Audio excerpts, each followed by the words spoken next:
Hello, friends. It's a new day. It's a new show. It's a new kind of experience. What am I doing here? I mentioned offhandedly in the Doflamingo paneling video that I thought it would be real cool if somebody hired me to do an official Metroid comic, and I still think that would be cool. But nobody's done that yet, so we're gonna act as if for a little while. And I love Metroid. I've done a lot of Metroid art samples. But I would like to, learn a little bit more about process and apply some process to characters that I already kind of know and understand and have a little bit of experience with, and think about, playing pretend a little bit with what it would be like if I was to work on a Metroid comic. So, we're working on a Samus Aran model sheet today. When I get started on our new comic project, this is kind of the first place that I start for purposes of brainstorming and just getting a feel for the comic, is just exploring the protagonist, because the protagonist is really, kind of the most important figure in your comic. Typically, you're going to be drawing them the most, theoretically, and so I want to come up with a design for Samus that is, in keeping with what you see in video games, but is also something that has some personal flair and is simplified enough that I can draw it in a low detail way, consistently over and over and over again.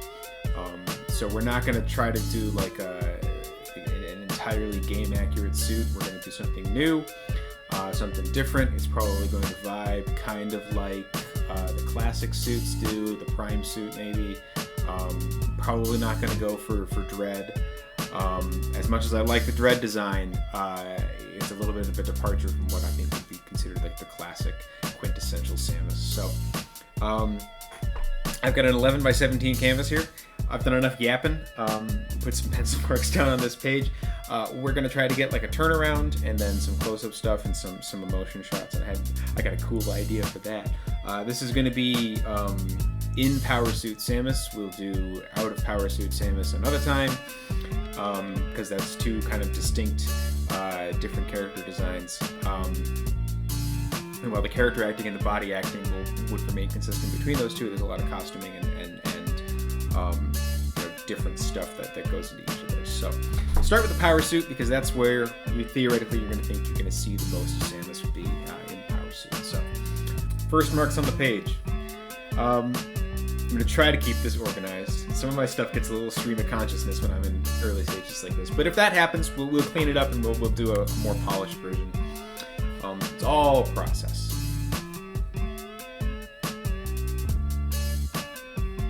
Start with a chunkier pencil.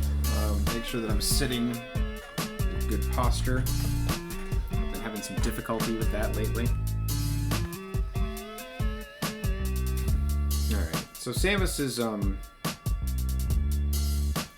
a lot about body acting and a lot about confidence of stance.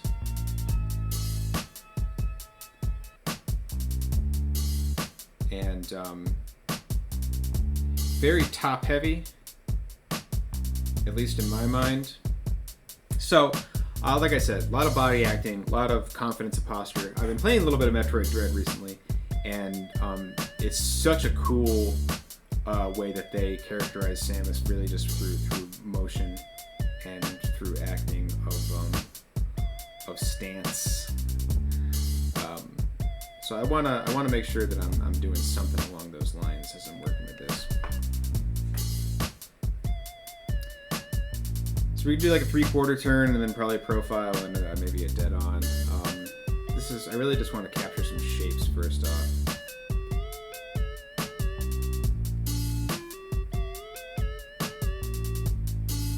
But I like making her kind of, broad of torso, while still kind of doing an hourglass thing.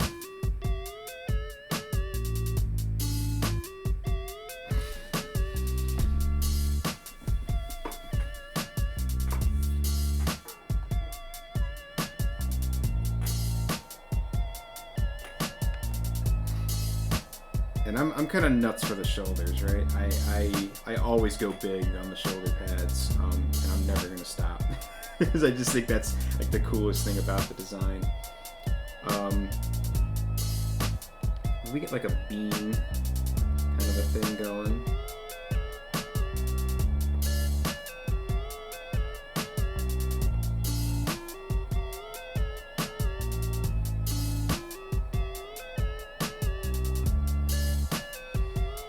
Now, I'm not super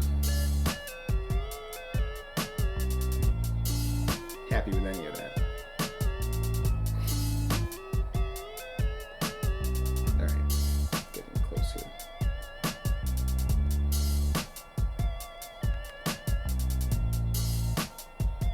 So kind of getting started, just remembering that there's like 3 kind of core masses to the body: head, chest, and the hips, pelvis.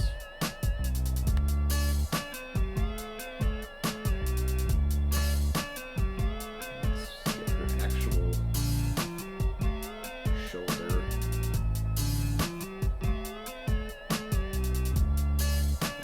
Ribs there.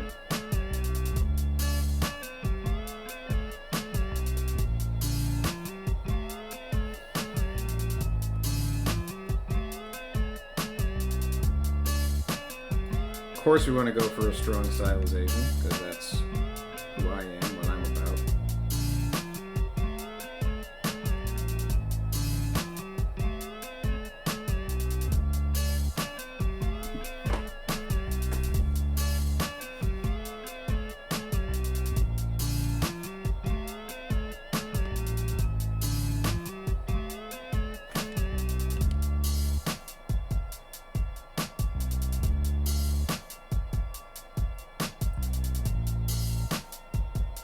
And you know, of course, the vital stats on Samus. 6'3", 198 pounds. There are some people who say like, "Oh no, that's in the power armor." It's like, no, I think that's not in the power armor because you see, you get the thing where that comes from, which is like the cutaway from the instruction manuals, and it's like that suit is not adding very many inches to her height. She's big. She's a large lady. And don't forget that she's kind of a genetically engineered super soldier.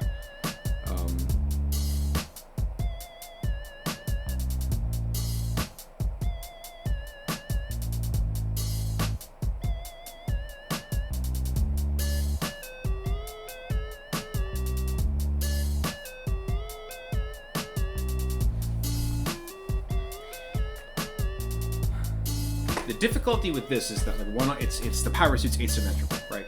So in getting it in a turnaround, it's like I need to pick which side I want to focus on. We are going to draw like an actual figure with arms and hands, roughly, at least in kind of this wireframe stage. Just because you got to remember this person inside the suit at all times. That's kind of the cool thing about Samus, is that she's not a robot, right? There's a lot of character in the way that she moves and acts. And we want to make sure that that is identifiable and that it carries, even though she's in kind of this big suit. Kind of funky connection between the torso and the hips, or the chest and the hips, I should say. I guess the whole thing is theoretically torso.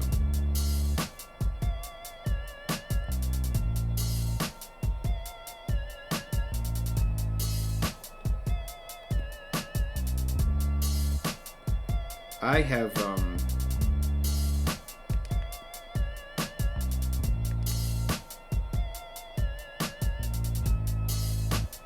I've been in a little bit of a funk lately, and full disclosure, I hurt my shoulder.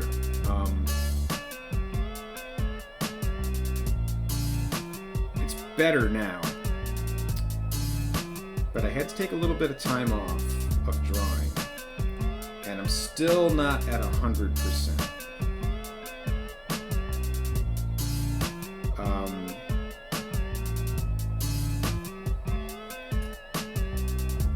But I was putting up a bird feeder, and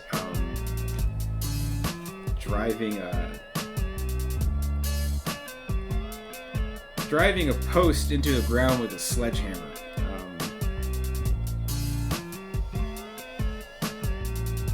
And so I over-exerted myself, and I have a lot of, I'm at high risk for repetitive strain injury just because of the nature of my job and what I do all day. And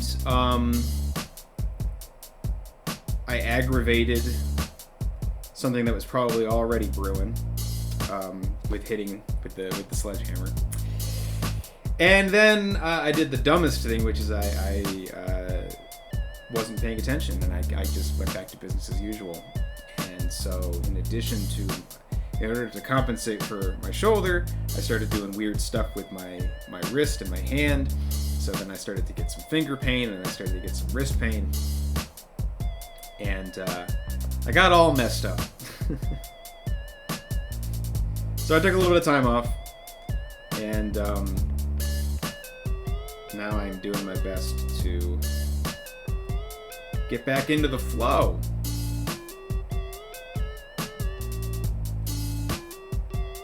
Alright, so I've made her arms a little bit long.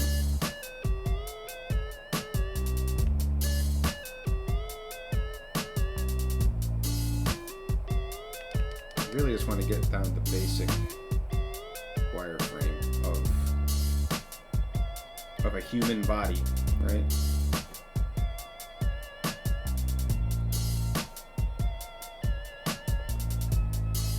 A little bit stiff, but we'll work on that as we go.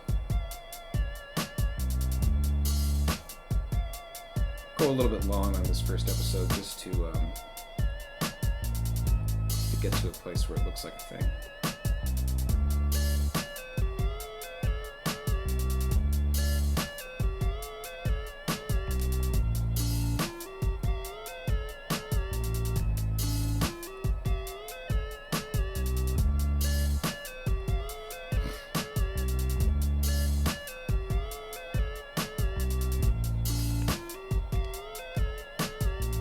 So what we want to get with Samus typically in the stance, what I'm looking for, what I'm trying to go for here,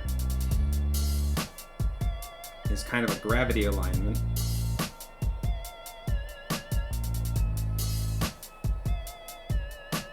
Because again, we want to remember that gravity's a thing. Gravity pulls down. Gravity affects the way that the body pushes against the ground. And it's kind of weird to think about this, but the feet and the ankles are kind of a really important factor in the way that Samus presents herself. So I like to get the one foot firmly planted underneath.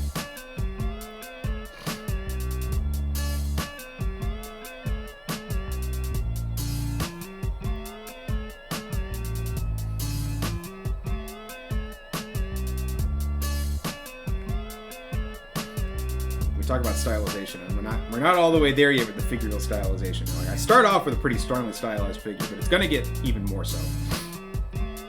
And then we're going to smooth off some of the edges for reproducibility. I've drawn Samus a lot before, but I've never tried to do create a consistent reproducible design. I feel like most of the times I draw Samus, I'm almost trying something new, tweaking the suit, trying something different. This is me going okay, this is a character I've been drawing for years, but now I'm trying to rethink the way that I do that so that I can create something that would be reproducible and recognizable in a comic setting.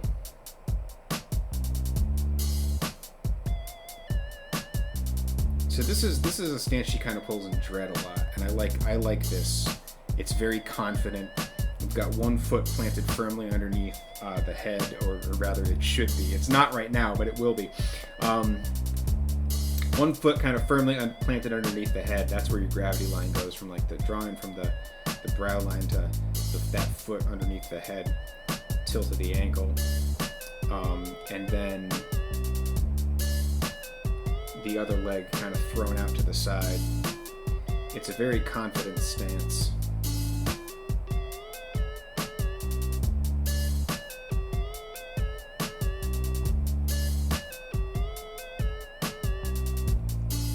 And it provides really a kind of a dynamic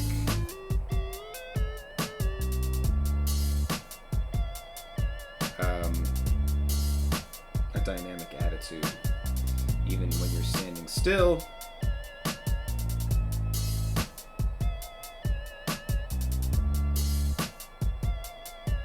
I go backwards into this stuff a lot.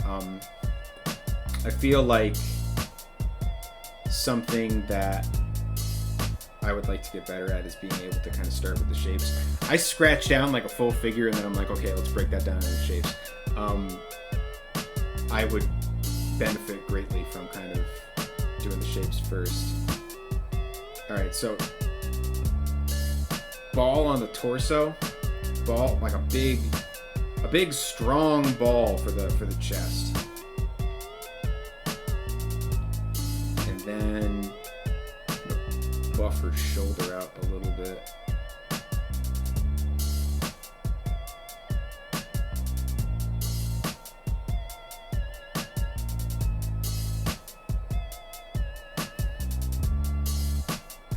She's got to be like firm but not tense, right?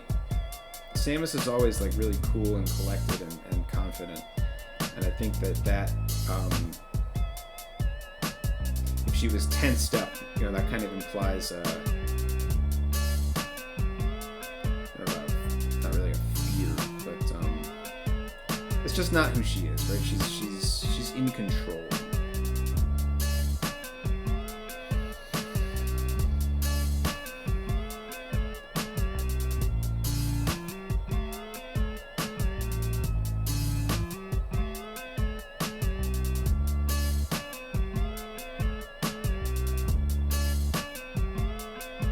It's a good start. It's a good start. All right, so you know, we're gonna start tacking on some of the defining features, and one of the things we're gonna do is just the really big shoulders. 'Cause we talk about, I don't know if I've talked about silhouettes much on the show. I haven't really done a whole lot of character design on the channel, if any. It's all been me doing fan art and copying things. And this kind of falls into the category of fan art, but there's craft here. So, yeah, silhouettes. If you've ever seen any of the interviews I've ever talked about, The World Ends in Fire, which is a comic I make with DC Horn, I never stop talking about like character silhouettes, and it's such an important thing in a comic, because you're going to have to draw your characters from a great distance frequently. You're going to have to draw bird's eye views. You're going to have to draw, you know, pullback shots. You're not always going to be in close up to see minute details. And so making sure that all of your characters have different body shapes and different stances and different, you know, large costume elements makes it easier to identify them from a distance. So Samus, you know, kind of looks unique in her environment, but we still want to have strong stylized elements that are easily identifiable from a distance.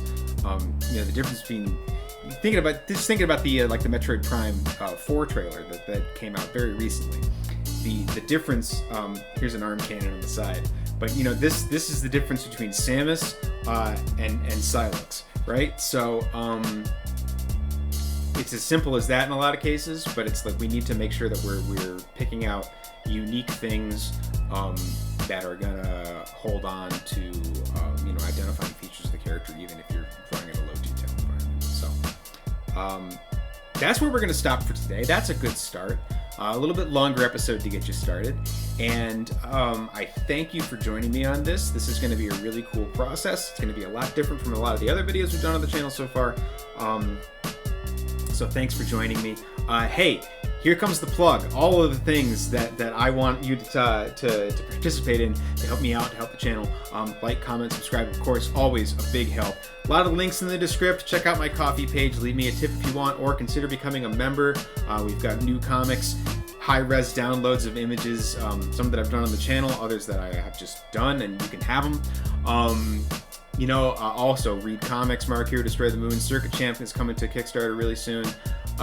World Ends in Fire. Other things that I'm sure I'm forgetting, but check out those links in the description. Please give me a like, give me a comment, give me a subscription on the channel, and I would really appreciate that. Thank you for joining me today. I'll see you next time.